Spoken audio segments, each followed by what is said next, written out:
Okay, here is my current lovely backyard, and we're gonna do our 7th transmission today. Yay! Okay, so we are going to talk about how to tether your spiritual awareness and experiences into the physical world, your physical awareness, how to honor your individual gifts and skills, how to refine and strengthen those gifts and skills, and how to see the magic in every day, which is kind of the same as bringing that spirituality into the physical world. Everything does seem a little more magical that way.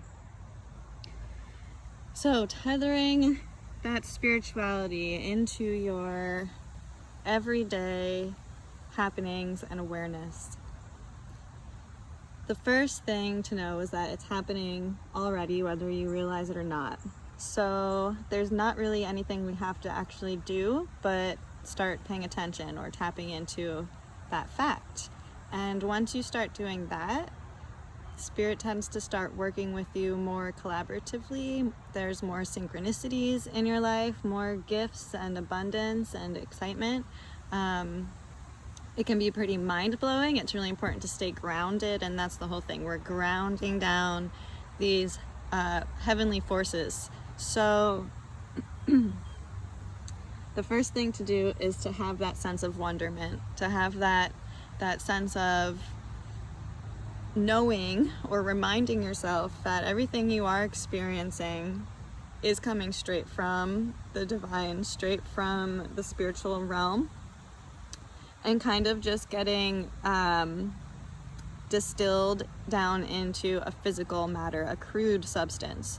So just like I've stated in the past, the interactions you have, everybody around you, start reminding yourself that they are another aspect of God, that they are a spirit guide, an angel that's here to interact with you, to bring you more into alignment.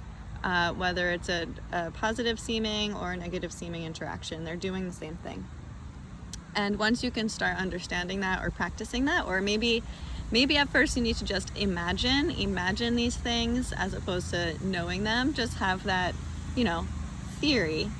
What if these things are always for my highest good? What if God, or the source creator, is really behind all of my interactions and every single experience, every breath, every blink, everything. Then you just open yourself up to that, and you will start seeing the connections. So that's one way to start bringing spirituality into your everyday. Another way to do it is to do emotional freedom technique or tapping. And if you're interested, just shoot me a message and I'll send you some resources. But this is like a self-acupuncture and self-psychotherapy session if you do it right. And when you do it consistently, I personally find that it brings you into a higher state of consciousness. And it allows you to release a bunch of blocks and stagnant energy in your body. It allows you to kind of self-heal and work out thoughts or improper programming in your mind. It takes dedication and honesty and a safe space to do it, but it's simple, it's free, and it's powerful and effective. This is another way to bring your higher self into your physical everyday awareness and body. And similar to that, meditation and breathing exercises, they are way more gentle, way more subtle ways to open up your flow, open up your energy and connectivity to higher forces. And it raises your vibration, so you are meeting spirituality at a higher level. And of course, you're still in this physical vessel. Gratitude, practicing gratitude, is another way you can bring spirituality and abundance into your physical life.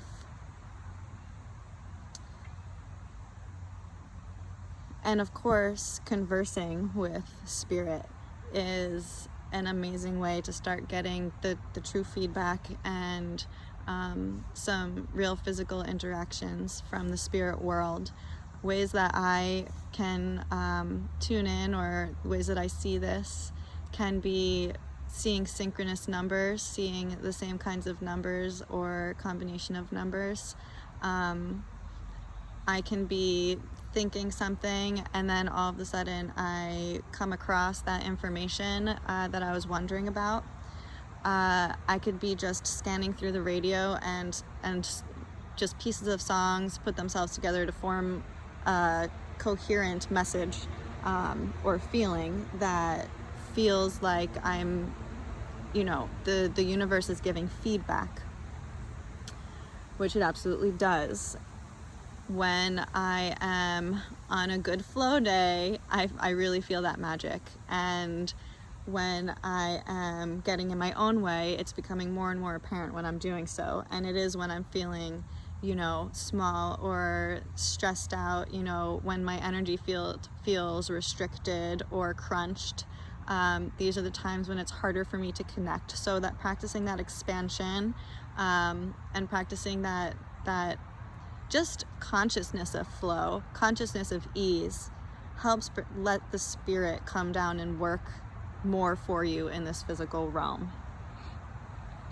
Now, same thing with being more open and more at ease is how you can start bringing in and honoring your individual gifts and skills. If you're constantly trying to accomplish things based in your intellect or based on what other people want you to be doing or expectations you have of yourself or from others, that is impinging on your free spirit and your true spirit, therefore. So what we want to do is really start giving ourselves permission to be ourselves. Give ourselves permission to explore and ponder and feel our natural inclinations. What are your natural inclinations? What kind of skills maybe or awarenesses or abilities did you have as a child that you kind of just have cut off or ignored or moved on from because it seemed silly or other people told you it wasn't appropriate, yada yada. For me, there's definitely clairaudience, hearing frequencies, hearing messages. That was a big one. And also clairsentience, just knowing, and also having information come through in my dream space. These are ways that I have always been more connected to spirit that I did definitely cut off for a long time. And once I started honoring those things again, not freaking out, I started journaling my dreams. I would not tell myself I was crazy if I started seeing connections or validations, when things seemed too eerily connected. I embraced it. Some people get scared or write it off or doubt it, and those are the ways that you cut yourself off from yourself. It's about being compassionate and open and trusting and staying away from the fear that you're going to be able to expand and grow into your gifts. And you probably already have a deep sense, what is your fantasy about your gifts? If you could have something, what would it be? That's probably what you have had or already have, and you've just cut yourself off from it. So to start really exploring and letting yourself come through in a more true and natural way, you will start being able to hone in on what natural talents and gifts and calling you have for this planet, for yourself, for humanity, for the bigger picture. Like, we can probably even zoom out further than that, but who knows? And this is how you start to refine and strengthen as well. Once you really know what's going on, where your interests are, you can start focusing on them more. You can start reading up on them. You can start practicing different techniques and methods to further work through in them. You can practice with your friends or family or, your trusted group members here. We all are, none of us have the biggest picture. None of us have all of the answers, but certainly together we can help support each other, validate each other, and we might have some great resources or ideas to help each other refine further. And feedback always, especially for people who you're helping, get that feedback. And where are you accurate? Where are you deficient? What kinds of support do you need from the collective in order for you to really be able to give back to that collective? And so we're gonna come back now to finding that magic. And this is just a reminder, you know, keep it in that space of wonderment, keep it in that space of curiosity, keep it in that space of non-judgment, keep it in that space of excitement, and that is going to speed the process along deliciously. And once you're really in those spaces of non-judgment and of non-denial of self, that's when your wings pop out. That's when you sprout those wings and you really start soaring with who you truly are and your highest self. And that's when you really start being able to live and accomplish the way that I feel souls are supposed to be doing. And that's where we're heading. So let's hold that space and vision, and let's really work on this. All right. I hope you have a fabulous Saturday. It is July 11th. And we will be in touch very soon. Love and light.